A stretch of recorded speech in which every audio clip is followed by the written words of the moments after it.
Night duty করার পরে যদি সকালে এক কাপ চা না হয় তাহলে সকালটা ঠিক একটা জমে না। তাই আমি আমার সকালটাকে জমিয়ে বাড়ির দিকে রওনা হলাম। এদিকে আমার আত্মা তার আগেই বাড়ি পৌঁছে গেছে। বাড়ি গিয়ে দেখি আমার পরম মিত্র ঝাড়ু বারান্দায় পড়ে আছে, তাই দেরি না করে আমি ঘরটা ঝাড়ু দিয়ে ফেললাম। আচ্ছা। তারপরে আমি চললাম আমার রোজকার কাজে। বাগানের দিকে গিয়ে দেখি একটা মোচা হয়েছে, তাই আমি দেরি না করে মোচাটাকে সঙ্গে সঙ্গে পেরে ফেললাম।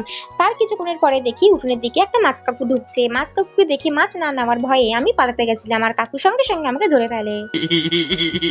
তারপর আর কি, তারপরে আমাকে মাছ নিতেই হলো। যেহেতু আমরা বাড়িতে দুজন মানুষ, তাই আমি দুটো তেলাপিয়া মাছ নিয়েছিলাম।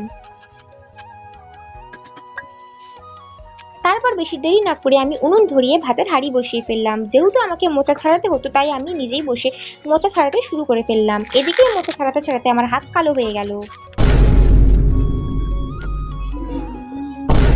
তারপর আমি মাছের হলুদ মাখিয়ে তেলের মধ্যে ছেড়ে দিলাম।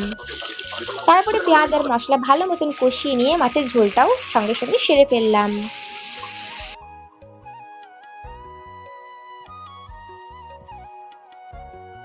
তারপর আমি চললাম স্নান করতে। স্নান করে এসে আমি খেতে বসে পড়লাম। ছিল আজকে সাদা ভাত, মোচা ভাজা, আর ছিল তেলাপিয়া মাছের ঝাল। দেখা হবে নেক্সট ভিডিওতে।